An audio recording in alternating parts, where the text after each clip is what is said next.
Next Saturday, we're heading out to Esk with a group from the gym to ride all the way up to Yarraman, stay the night, and ride all the way back the next morning.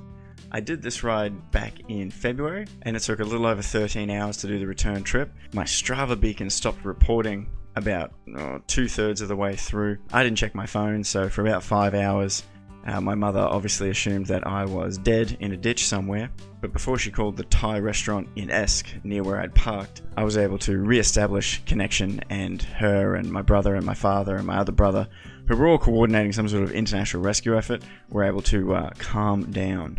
And this is the video of attempt number 2. Here she is, ready for Esk Yarraman Esk tomorrow.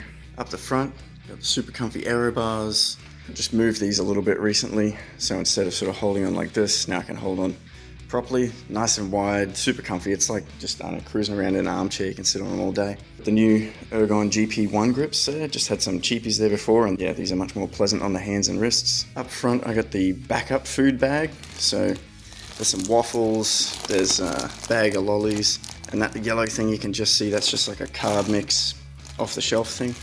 There's a ton of electrolyte drops. I'm not planning to access that while riding, it's just a bit tricky to do the zip. So my main go-to food bag is down here. A couple of other waffles, lolly bag, and that should be enough to get things started. I'm gonna have drink bottle number 1, drink bottle number 2, drink bottle number 3 down here. I have to keep the sunscreen right here, otherwise I definitely will not use it. Helmet, gloves, glasses, neck gaiter, SPD, SL shoes and pedals on the mountain bike, because I am a king of fashion, keeping with my fashion king status. Got the gel seat cover. Don't normally use it, but last week got a really sore butt riding on some really rough terrain, so just a bit of shell shock has prompted me to put that on. I've got the boo-boo bag. Hopefully I don't have to go into this bag at all. Last week I spent at least an hour in this bag with all the grief. Got that Lazine pump, headlight just in case, backup battery, got the one USB cable, it does the 2 headlights, the GPS, this phone. Tool bag, got levers, multi-tool, in addition to multi-tool, a proper set of Allen keys, because if you've got to really do anything, you don't want to fidget around with those stupid little ones on the multi-tool. So the multi-tool has like the chain breaker and a couple other weird like torque heads and things like that. First aid kit, lots of pills, lots of band-aids, lots of disinfectant stuff. Toilet paper just in case, a little bit of hand sanitizer. 2 tubes, got 1 box, 2 box. If I've got the space, I'll always keep them in the little boxes just to keep them a little bit safer. I could probably put them in like a bag with, I don't know, some sort of powder or something, but this works just fine. Esk Yarraman back to Esk. The goal is under 10 hours total.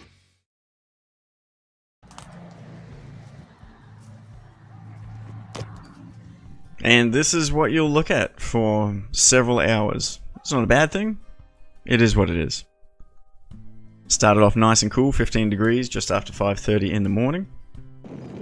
First wildlife encounter of the morning. Just after this, passed through Tagulawa, but no need to stop just yet.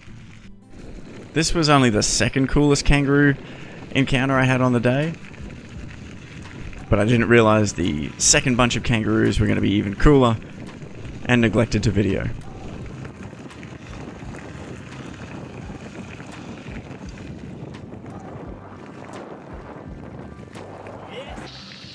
Right before you get into Harlan, you come through the little Harlan tunnel.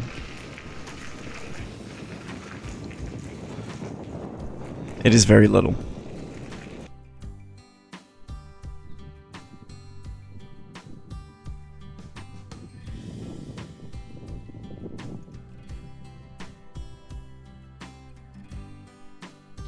The new bit of trail from Linville to Moore kind of goes a little more around Moore, but Moore is definitely worth stopping if you have the time.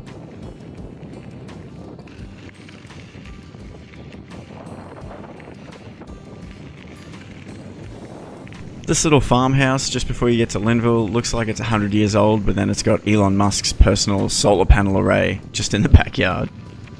Coming into Linville, you've got these crusty old train carriages, but then the most important thing in Linville is the water tap near the playground. Once you filled up all the bottles, through the bottom gate, the top gate being at Benarkin, where you've got 1 to 3 hours of steadily uphill depending on how you want to attack it. By 8 o'clock the temperature was already up by 10 degrees. The higher the temperature went, the less movement the cows were willing to participate in. I went to video Banarkin as I went through, but I was too slow and on the wrong side. Trust me, that's Banarkin.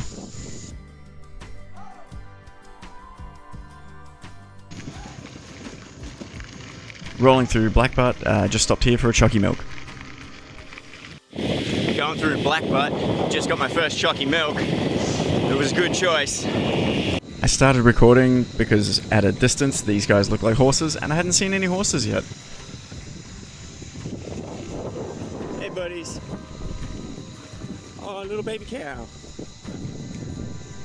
Getting to the top of the trail, normally this is the turnaround point. But today I was heading into the Yarraman town to stock up on some stuff from the IGA. Post IGA, I found this little abandoned house or shop and perched up in the shade and got my drinks organised. Right before 11 AM, we ticked over into the low 30 degrees.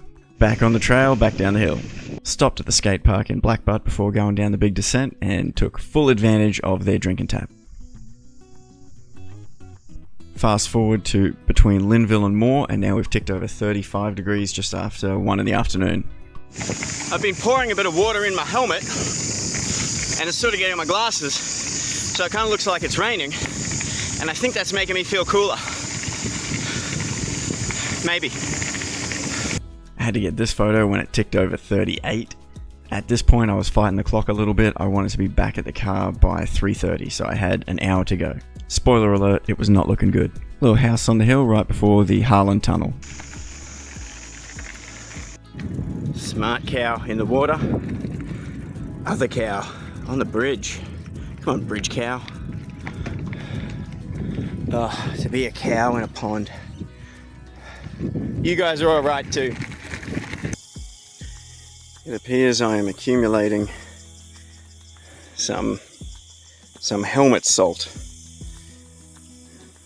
It might be gross. Passing through Toogoolawah on the way back, it's just here to Esk, just a clip under 20k. Oddly, it was around this time, at 38 something degrees, I started to feel a little ill. Luckily that ill feeling only lasted about 20 minutes. I'm back in Esk. I'm very exhausted. I missed my target time, but I made my reserve target time, which I made up on the ride back. So I'm pretty happy about that.